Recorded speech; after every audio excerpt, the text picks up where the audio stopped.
کہ لولاکا لما خلقت الافلاکا، اگر آپ کو دنیا میں نہ بھیجنا ہوتا تو زمینوں کو، آسمانوں کو، سورج کو، چاند کو، رات کو، دن کو، جنوں کو، انسانوں کو، فرشتوں کو وجود نہ ملتا۔ یہ سب حضور صلی اللہ علیہ وسلم کے طفیل ہی، اس لیے کہا جاتا ہے کہ حضور کا وجود حقیقی، باقی سارے وجود حضور کے وجود کے طفیل ہیں۔ حضور کی آمد حقیقی، باقی سب کا دنیا میں آنا حضور کی طفیل ہے۔ حتیٰ کہ باقی تمام نبیوں کی نبوت و رسالت بھی محمد کریم صلی اللہ علیہ وسلم کی نبوت و رسالت کے طفیل ہے۔ اگر محمد صلی اللہ علیہ وسلم کو نبی نہ بنانا ہوتا تو کسی اور کو نبوت نہ ملتی، اگر حضور صلی اللہ علیہ وسلم کو رسول نہ بنانا ہوتا تو کائنات میں کوئی اور رسول نہ ہوتا۔ حضور صلی اللہ علیہ وسلم کی صداقت کی وجہ سے دنیا میں سچ وجود میں آیا، حضور کی عدالت کی وجہ سے دنیا میں انصاف وجود میں آیا، حضور کی شجاعت و بہادری کی وجہ سے دنیا میں بہادری وجود میں آئی، حضور کے جود و سخا کی وجہ سے دنیا میں سخاوت وجود میں آئی۔ غرض ہے کہ جتنے اوصاف حمیدہ، اچھی صفتیں انسانوں میں آپ کو نظر آتی ہیں، یہ حضور کی برکت سے، یہ حضور صلی اللہ علیہ وسلم کے تصدق و طفیل ہے۔ حضرت آمنہ حضور صلی اللہ علیہ وسلم کی امی کا نام ہے۔ عجیب بات ہے، امی کا نام آمنہ ہے جس کا معنی ہی امن والا ہے۔ گویا حضور جس وطن میں 9 مہینے رہ کے دنیا میں آ رہے ہیں، پیغام لے کے آ رہے ہیں، میں تو امن کا علم بردار ہوں۔ میں خون ریزی کے لیے نہیں آ رہا ہوں، میں خون بہانے کے لیے نہیں آ رہا ہوں، میں دشمنیاں مٹا کے امن قائم کرنے کے لیے آ رہا ہوں۔ تو ماں کا نام بتلا رہا ہے کہ محمد کریم صلی اللہ علیہ وسلم امن والے ہیں۔ حضور جو دین لائے ہیں وہ امن والا ہے، حضور جو مشن لائے ہیں وہ امن والا ہے، حضور جو شریعت لائے ہیں وہ امن والا ہے، وہ حفاظت والی ہے، وہ دوسرے کی جان، مال، عزت، آبرو کا بندے کو چوکیدار بناتی ہے۔ کسی کی عزت کا نقصان کرنے والا محمد صلی اللہ علیہ وسلم کا غلام نہیں ہو سکتا، کسی کی جان کا نقصان کرنے والا محمد کریم صلی اللہ علیہ وسلم کا ماننے والا نہیں ہو سکتا۔ حضور کا ماننے والا وہ ہے جو دوسرے کی جان کا بھی پہرے دار ہے، دوسرے کے مال کا بھی چوکیدار ہے، دوسرے کی عزت کا بھی حفاظت کرنے والا ہے۔ تو حضور امن کا پیغام لے کر کے آ رہے ہیں۔ حضرت آمنہ فرماتی ہیں محمد کریم میرے پیٹ میں آئے، یعنی بچے ہونے کا احساس ہوا کہ ماں کہتی ہے میں حاملہ ہو گئی ہوں، بچہ میرے پیٹ میں آ گیا ہے، تو فرمایا میں پتھر سخت پہ پاؤں رکھتی تھی، لگتا ایسے تھا جیسے میں نے نرم کپاس پہ پاؤں رکھا۔ اگر میں دھوپ پہ چلتی، دھوپ کے اندر بادل آ کر کے میرے سر کے اوپر سایہ کر دیتا تھا، اس سے پہلے مجھے پسینہ آتا تھا، مجھے پسینے سے بدبو آتی تھی، لیکن جب محمد میرے پیٹ میں آئے میرے پسینے سے خوشبو آتی۔ امی فرماتی ہیں لوگ کنویں پہ جاتے تو رسی اور ڈول ڈال کے پانی کھینچنا پڑتا، جب میں پہنچتی تو پانی مڈیر پہ آ جاتا، مجھے رسی اور ڈول کے استعمال کی ضرورت پیش نہیں آتی تھی۔ امی فرماتی ہیں میں جنگل میں جاتی تو درخت و شجر مجھے سلام کرتے، اگر میں پہاڑوں میں جاتی تو پتھر مجھے سلام کرتے۔ یہ حضور صلی اللہ علیہ وسلم کی برکت ہے۔ تو اس لیے میں نے عرض کیا حضور کی ولادت ایسی بے مثال ہے کہ ہمارے ہاں بچہ پیدا ہوتا ہے تو عورت اس وقت جس اذیت و تکلیف سے گزرتی ہے، اگر وہ مشاہدہ ہم دیکھیں کریں تو یہ ایک موت کے منہ میں جا کے عورت واپس آتی ہے۔ اتنا زیادہ عورت کو وضع حمل کے وقت، بچے کی پیدائش ڈلیوری کے وقت تکلیف ہوتی ہے، لیکن فرمایا جب محمد پیدا ہوئے ماں کو کوئی تکلیف نہیں۔ جب بچہ پیدا ہوتا ہے تو فطری بات ہے، ماں کے جسم سے گند اور خون بہہ آتا ہے، فرمایا جب محمد پیدا ہوئے تو ماں کے جسم سے کوئی گندگی اور خون بہہ نہیں آیا۔ حضور صلی اللہ علیہ وسلم پیدا ہوئے، فرمایا بچہ پیدا ہوتا ہے اس کو پہلا کام یہ کیا جاتا ہے کہ بچے کو صاف کیا جاتا ہے، بچے کو نہلایا جاتا ہے، اس کے جسم سے گند کو دور کیا جاتا ہے۔ لیکن محمد پیدا ہوئے تو پہلے سے غسل کیا ہوا تھا، ذرہ برابر بھی گند گندی چیز جسم پر لگی ہوئی نہیں تھی، اس لیے کسی کو غسل دینے کی ضرورت پیش نہیں آئی۔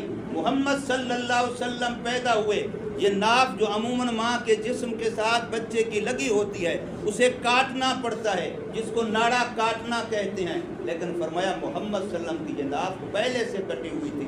گویا اللہ نے نشانی بتا دی کہ بچہ ماں کے پیٹ میں 9 مہینے اس ناڑ کے ذریعے سے ماں کے جسم سے جو خون ہوتا ہے اس پر پلتا ہے، لیکن محمد کا وہ ناڑ پہلے سے کٹا ہوا تھا۔ بتا دیا کہ محمد اس گندے خون پر نہیں پلے۔ آپ کے جسم کی نشو و نما ماں کے پیٹ میں اس خون سے نہیں ہوئی ہے جس خون سے عام بچے کی نشو و نما ماں کے پیٹ میں ہوتی ہے، بلکہ اللہ نے اپنی قدرت کاملہ سے وہاں بھی محمد صلی اللہ علیہ وسلم کے وجود مبارک کو بھی پاک پرورش عطا فرمائی۔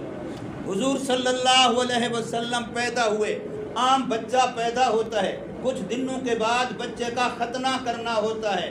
فرمایا محمد پیدا ہوئے تو مختون پیدا ہوئے، ختنہ پہلے سے کیا ہوا تھا، کسی کو ختنہ کرنے کی ضرورت پیش نہیں آئی۔ آنکھوں میں سرما لگا ہوا تھا، بالوں کو کنگھا کیا ہوا تھا، خوشبو پہلے سے مہک رہی تھی۔ یہ محمد صلی اللہ علیہ وسلم کی ولادت ہے۔ حضور کی ولادت بے مثال ہے، اس لیے حضور پیدا ہو رہے ہیں، مکہ شہر ہے، عبداللہ کا گھر ہے۔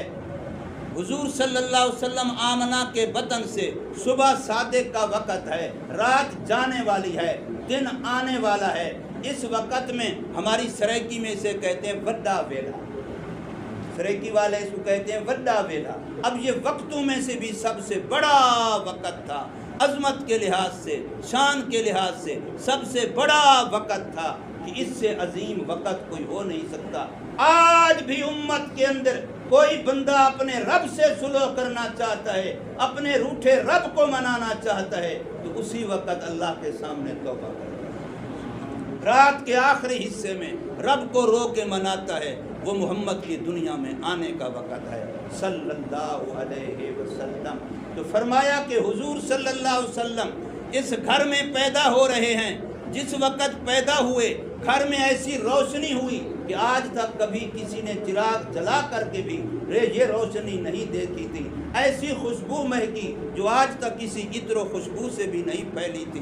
حضور صلی اللہ علیہ وسلم یہاں پیدا ہوئے، لیکن یہاں سے روشنی کی وہ کرنیں نکلی جس سے شام کے محلات نظر آئے، قیصر و کسریٰ محلات نظر آئے، اور وہ ایران کا، فارس کا آتش کدہ جو ہزارہ سالوں سے نہیں بجھا تھا، محمد کی پیدائش کے وقت بغیر کسی سبب کے خود بخود بجھا۔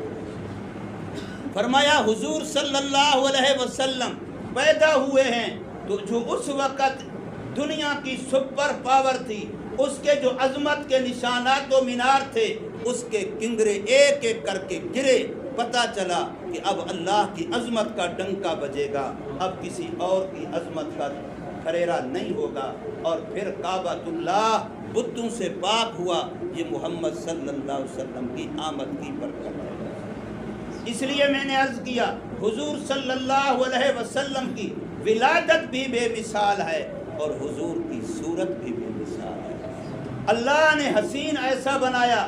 ہمارے ہاں شمائل ترمذی کے نام سے ایک کتاب ہے جو دورہ حدیث آخری سال میں عالم جب بنتا ہے بندہ تو آخری سال میں یہ کتاب پڑھائی جاتی ہے، بخاری شریف کے ساتھ شمائل ترمذی کے نام سے۔ اس میں حضرت علی رضی اللہ تعالی عنہ اور حضرت علی رضی اللہ تعالی عنہ کی بڑی وضاحت کے ساتھ ایک روایت ہے، وہ حضور کے جسم کے ایک ایک حصے کا نقشہ کھینچ کھینچ کے بتاتے ہیں کہ حضور کے رخسار کیسے تھے، حضور کے دانت مبارک کیسے تھے، حضور کے ہونٹ مبارک کیسے تھے، حضور کی پیشانی کیسی تھی، حضور کے ابرو کیسے تھے، ایک ایک چیز کو پورے وجود کا نقشہ کھینچ کے بتاتے ہیں۔ اور علماء نے کہا ہے کہ حضور کیسے تھے، فرمایا حضور ایسے تھے کہ سر سے لے کے پاؤں تک تنویر ہی تنویر ہے، سر سے لے کے پاؤں تک تنویر ہی تنویر ہے، جو بولتا ہے وہ تقریر قرآن کی تفسیر ہے۔